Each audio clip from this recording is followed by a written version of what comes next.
Chaser Report is recorded on Gadigal Road. Striving for mediocrity in a world of excellence. This is the Chaser Report.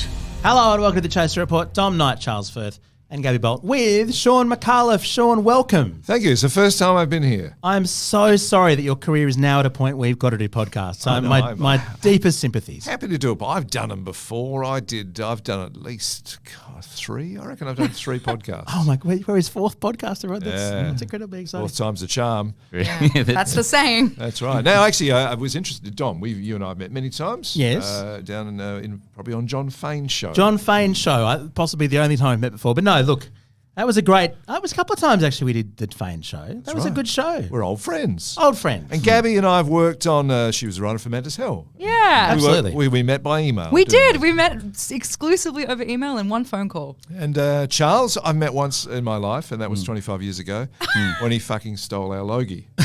Oh, what? We were up, Newstopia was up for a Logie. Yes. You might remember this. Yes. And we were removed from the list, apparently, because somebody in our cast had decided to do a television show on Channel 10 called Talking About Your Generation. So they pulled it. They pulled it, leaving only Firth's special American documentary. Mr. Firth goes to Washington. So he won. Yes. So he won our Logie. No, hang on. He didn't win the Logie. No, he just got it. He just by took default. Yeah, I just got it. Yeah. Do you have a Logie? We got several. The Chaser won 2 Logies. Yeah. Charles, Mr. Firth won back to Washington, was lucky to be the it wasn't really winning a Logie. It was more sort of not winning a Logie. Yeah. He didn't lose. Yeah, that's right. He hadn't committed some crime for SBS. Anyway, congratulations. Yeah, thank you. Well done. It's nice. Actually, we did meet several years later at the Wayside Chapel. Oh, yes, we did too. Yes, and we were praying together. We were praying together. Yeah, I And believe that. I remember you at the time were talking very enthusiastically about this new show that you were about to put to air. Which one? It was called the Former PM or something. The XPM. The XPM. The That's XPM. a better name. Yeah. The Former PM. And I didn't quite realise that you'd already sort of done it. Like, no! Is this one of the things where you gave him advice? I thought you were riffing. No. I thought you were riffing an idea, and I was going, "That's a terrible idea." And then you were going, and you were really. You were very polite, but I could see that you were very irritated because then as it turned out, you were right. Let's be honest here. You're right, and we did. In the way of the ABC, out of sheer bloody mindedness, they give us a second season. And had I had the conversation with you, I'm sure your advice would have been the same. Exactly. I did see though, Shaun, that the final ever Mad as Hell, you began by teasing the idea of entering politics. So I like the notion that your next step is going to be actually becoming an XPM. Is that what's on the agenda at this point? Well, that'd be nice, wouldn't it? I think that sort of level of irony appeals to me. That sort of postmodern approach. I would like to end my career. I feel it's coming soon. To tie it up in a little postmodern bow like that would be lovely. Would you do the whole Zelensky thing and attack a foreign nation and take them to war? Just an interesting read on history, Charles. Oh, we've got some Russians on the team, and they keep me informed about how it all works. Yeah, Alexa. Yeah, Alexa. Or pro-Russians at least. Well, no. The thing that Zelensky didn't have that I have hanging over my head is, of course, I played a character called Milo Kerrigan in Full Frontal. Now, I think if Zelensky had actually done that, if Vladimir had done that, he wouldn't be president today. Yeah. So I suspect that if I was to ever enter into the orbit of politics, there'd be lots of attack ads. I reckon all they need to do is just play a few YouTube clips. Yeah, It's me done. Bring out the archive. Now, your new book is Tripping Over Myself, your autobiography. The first sentence is, I'm not sure this book is such a good idea. Yeah. So that's What's the hard read sell. at this point? That's the hard sell. I'm not even convinced it is now, even that it's printed and Charles is looking through it. Yeah. We received a copy yesterday afternoon. Oh, good. Well, that prevents you from reading it. So I've read the first 50 pages or so. All right. You're not only not yet working on TV, you're not only you're not at uni at that point. Is there a pacing issue in the book, Shaun, do you think? There's 400 pages. I know it breaks into a bit of a sweat around about page 110. I think I certainly jump over my legal career, if that's any consolation. You don't have to sit through 10 years of me being a solicitor running files for the State Government Insurance Commission. Fascinating though that might be, I have left that out. Most people do 3 volumes. I mean, Stephen Fry, I think, has done 3 so far. Kevin Rudd's done 4. Yeah.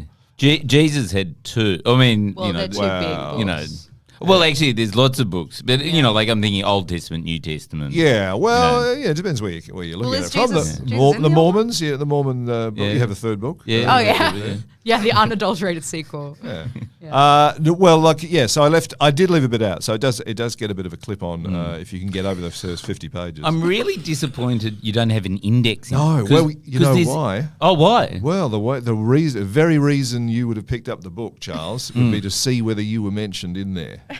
And not finding your name, you wouldn't have purchased it. People like you, I'm talking about, not you specifically. It was because I only was given half an hour to read the entire book, and I wanted to see. But flipping through it, yes, basically, you seem to have met every single famous person in Australia.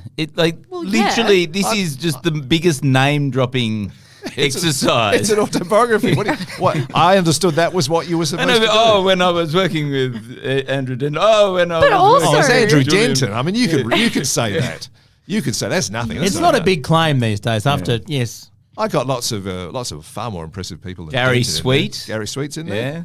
Eric Clapton. Yeah, he's he and I share. See, if you go to Adelaide, do one of your shows, and you're in the festival centre, and you walk along the precinct, around the precincts of the festival centre, you will see stars of fame.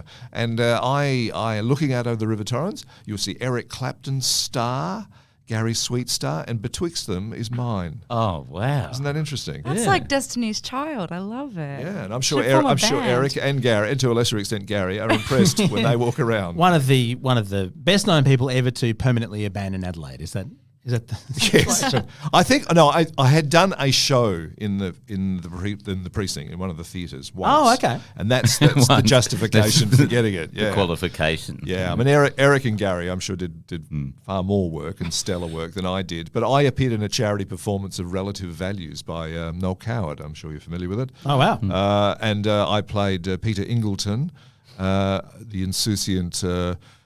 It's got a Noel Coward character. I think I did a good job, and we raised about $15,000 for some charity. Nice. And on the basis of that, I was rewarded with a star. That's great. And then could I just ask one more star question, which is you've got a photo of you with Barry Humphries. Yeah, and it's a ruin though, isn't it? It's ruined, that picture. Yeah, because it's got what's his name in the middle. Oh, we see. We can't even think of who it is, can we? What's his name? Are you reading them down here? No, I don't. No, Jamie Jury. The levels of Jamie Jury, preparation yeah, in this interview are just staggering. But do you is there stories about? I haven't read the book, obviously. But No, Fucking hell. when did you meet Barry Humphries? Well, it's yes, I do tell the story beautifully in the book. Let me give you a truncated, boring version of it. Yes, rendering of it.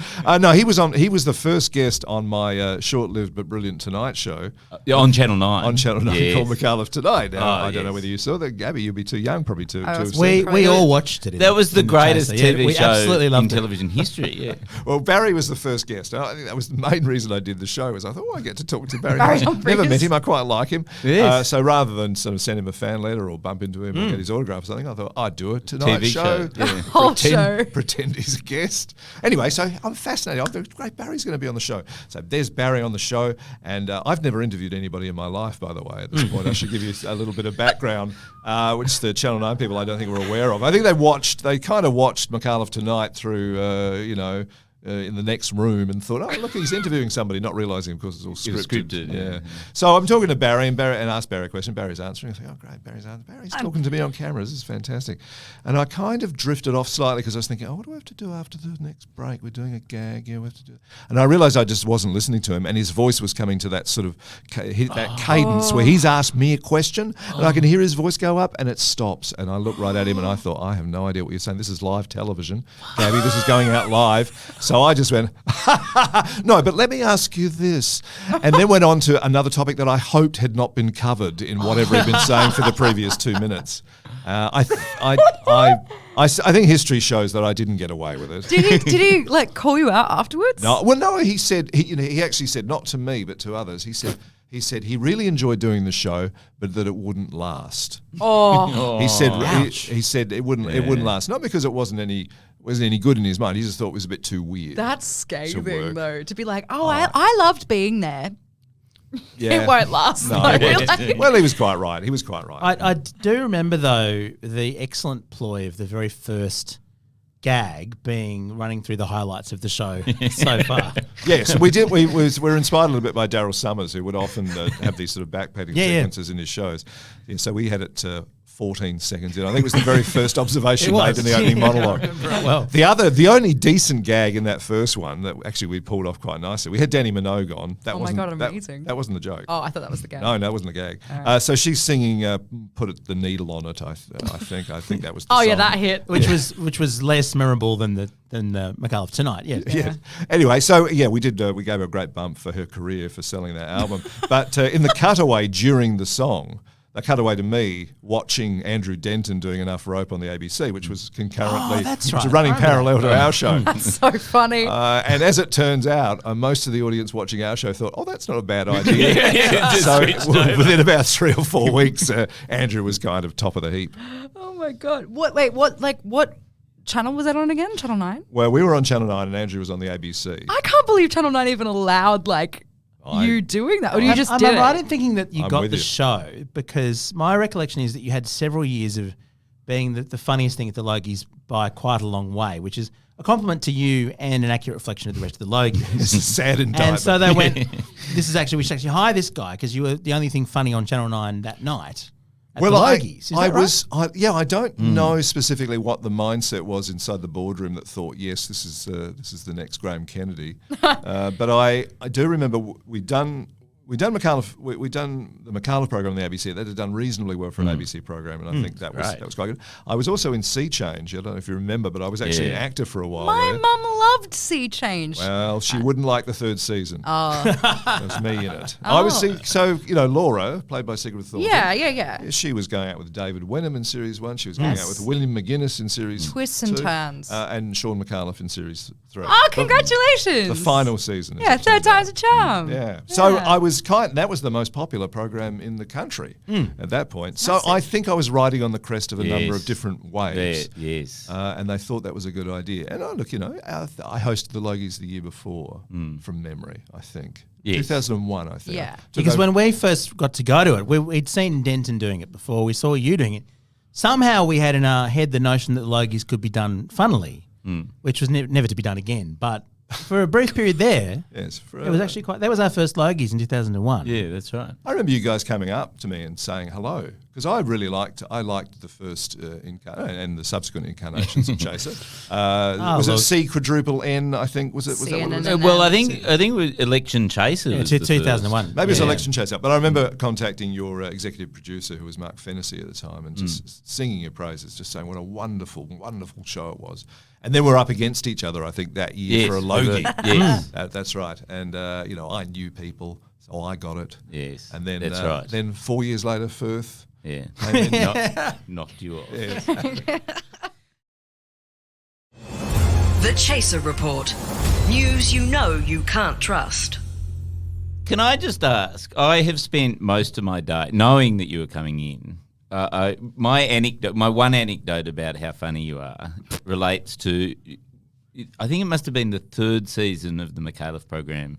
You called it the Micallef Pogrom? Yes. Is that right? Yes, that's right. And I just thought the funniest thing, I still think the funniest thing ever in the history of television is that and correct me if I'm wrong, because maybe I've misremembered and this is not true, but your set was a large photo of yourself, of you mid-blink. Yes. Is that right? I think so. I don't know whether that was the 3rd season, but certainly for one of the seasons, it may well have been the 3rd, it was a bad picture done in a passport photo booth. Yes. And it's brilliant, but you cannot find it on the web. Like, there is not a single image of that. You should have included it in your book or something.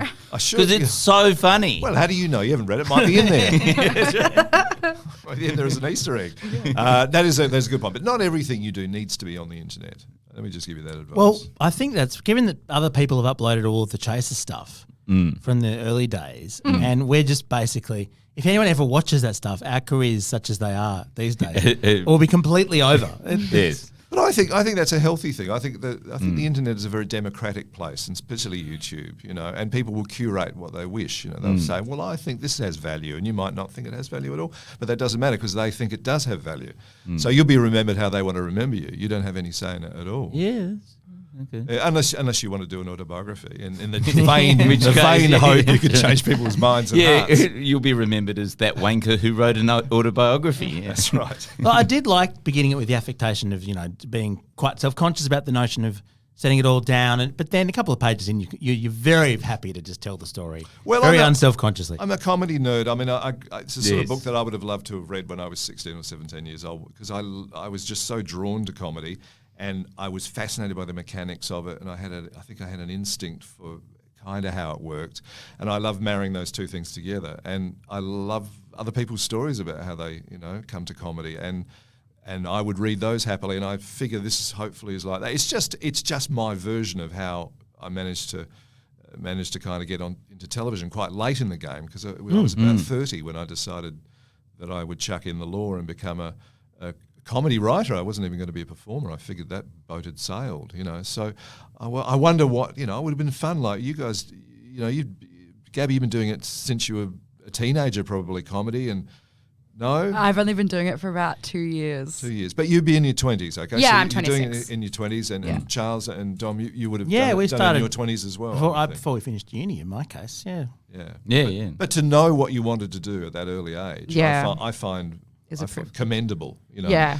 It must have been very brave though to take the leap, having built up a career. Or did you just get to the point where you simply couldn't hack it anymore? I was watching The Late Show. I remember I was watching. Oh, really? Yeah, it was a couple of episodes before the final one, and I had never watched it. I used to be very kind of weirdly jealous of watching other people's comedy when they were about the same age as me.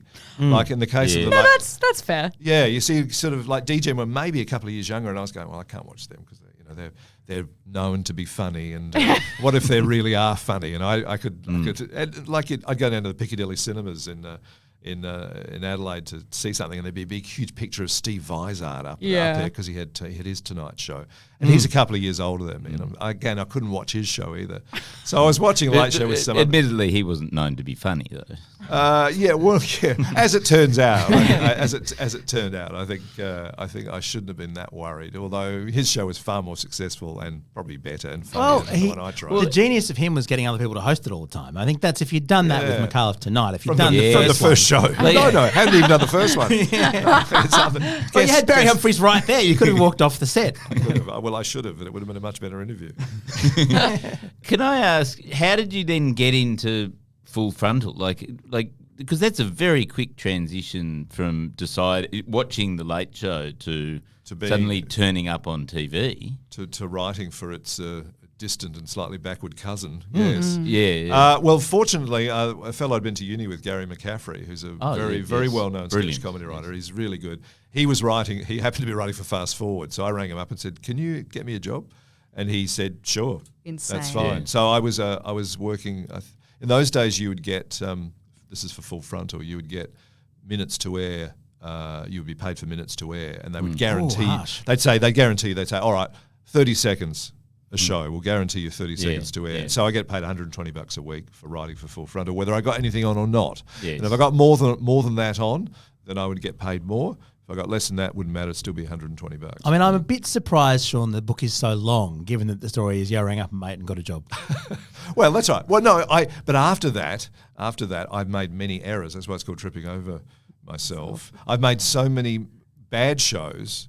I think those are the interesting stories. Those are the things I've learned the most from. Keen to read in the rest of the book is the amount of time devoted to the many successes versus the ones that didn't go quite so well. Because I think the ones that didn't go quite so well, they're the most interesting stories. They are. I agree. And there's more misses than hits in the book. But that's true of almost everyone who's had a long career in TV. I mean, we kind of had one idea, flogged it as long as we could, and then that was it. Whereas you've done narrative stuff, you've done satire, topical stuff, all different kinds of shows. Well, the secret to my success, Dom, is that I've never done anything badly enough to not be forgiven. And nor have I done anything good enough to only be remembered by that one great thing.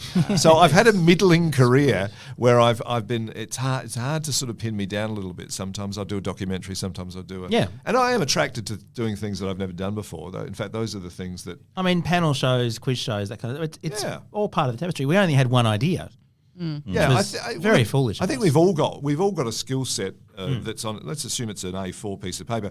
Our ability to fold it in as many different interesting shapes as possible, I think, is probably the skill that you need to survive in the Australian television industry, and the ability to make your own work, which is what what all comedians should be doing, is make your own work, because no one is going to ask you to do anything. So, what's the worst project you've ever done?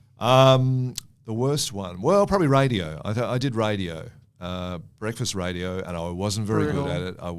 I thought I had to write everything. I wasn't relaxed. I couldn't tell stories about my life. I wasn't. You know what? I thought it was beneath me, and the truth was it was beyond me. I wasn't able to take advantage of that opportunity. Was this Vega? Yes, when it was that began? Because I mean, that we've had a bit of a commercial radio experience as well, and the strange thing is they hire you for one particular skill set, and they love hiring kind of wordy ABC comedian types, but then try to make them the exact opposite of that. I mean, we had someone who 3 minutes into any talk break was just started basically aggressively threatening to punch us unless we came to a point and they could play, Nickelback or something like that. Well, we started off, the promise was we were told, okay, it's Radio National with music. I thought, that sounds nice. That sounds good. Do that, okay. So we did that for about, they had a test signal on, and that was rating quite well.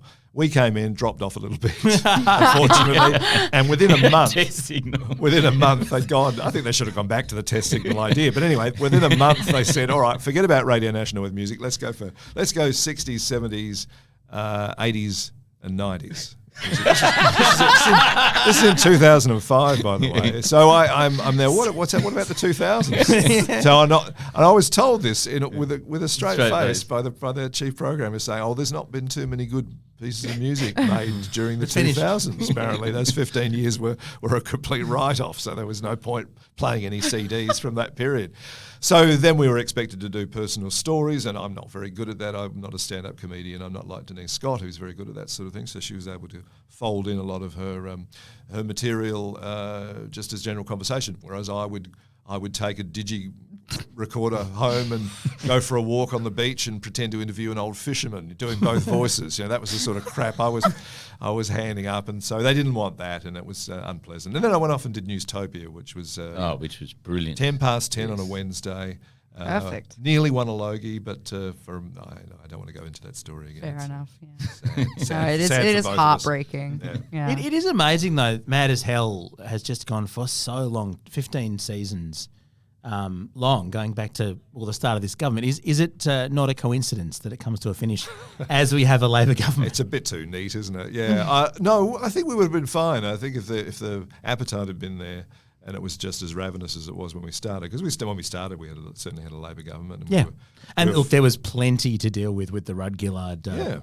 Oh, absolutely. And I suspect, the great thing about a Labor government is that they will eventually fall short of your expectations. By the time he would have been doing another show next year, guaranteed there would be plenty to work with. Yeah, and we were growing some characters, and I think the shock was that we had 9 years of quite interesting characters from the LNP, which we had to put aside. So, but that wasn't the reason we stopped. The reason we stopped was I just felt that 10 years was enough. It's a ridiculously long. I mean, that's the lifespan of 5 other shows. Yeah, and when we started, I remember Mark Humphries was doing the roast. Yes. Which Charles started. Yeah, that's right. And I always felt that. I remember talking to Sophie Zachariah, who I think might have been producing it. Yeah, she was there at EP. Yeah. And I said these were two, like in the way that Jon Stewart's show and Stephen Colbert's show used to follow each other. I thought this would make a really interesting hour. Yes. I agree. I did suggest that. I thought. Well, I don't care who follows who, but on Fridays it'd be really nice. You were doing nightly. We were doing pieces 5 minutes each. We were doing 15 minutes a night, and they allowed us during the election, I think, to go after you. I think it was. Or no, maybe it was before you, and it boosted your ratings as well. Like they gave us the main channel slot, like one night a week. It must have been Wednesdays, So you should really be saying thank you for the rating boost. And your instinct is exactly right, which is we sort of both benefited from being in the same space. Because it was the same sort of audience. And we both, whether it was you or whether, I can't remember which one was on at 8, but we were following, it might have been Friday or Wednesday. But if it was Wednesday, we were immediately coming out at 7:30, which was a much better place for a show like that to be. Yes, that's right. Rather than maybe after, as good as Tom's hard quiz is, it might be better to actually follow the news and 7:30, and then suddenly you've got a nice comic spin and all the material. You don't have to spend time setting it up. Anyway, for that reason, and I said we could also play with each other in that sort of gap between the when one show finishes and one show starts. Anyway, that didn't happen, unfortunately, because I think there was a lot of really good writing talent. Oh yeah, well the people who came out of that show were just fantastic, well, including Mark. He's still on, isn't he? He's still on TV. I think you're speaking to him, in fact, next Wednesday. Now, I'm being told that you do have to go. Okay, goodbye. On ABC Radio without music coming up. So thank you for coming. We can chat to you again if you like once we've read the book, if we might have some more informed questions. I'm done. It's been good. Review. If you want to see Shaun, he's in Perth tonight, Brisbane the 11th of October, Sydney with Mark Humphries on the 12th.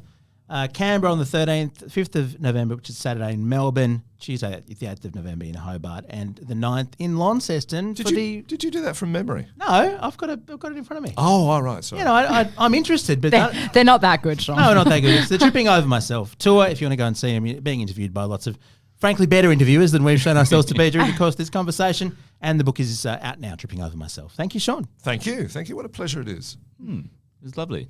Yes, and I'm sorry we can't keep going, but yeah, you've got to go and do other stuff. I've got to go and talk to Richard. I don't know what I'm going to talk to him about. He would have read the book, though. He would have read the book. He has. I've Just seen it on his pretend he's desk. a fisherman. I saw it on his desk. Our Gears from Road with part of the Acast Creator Network. Catch you next time.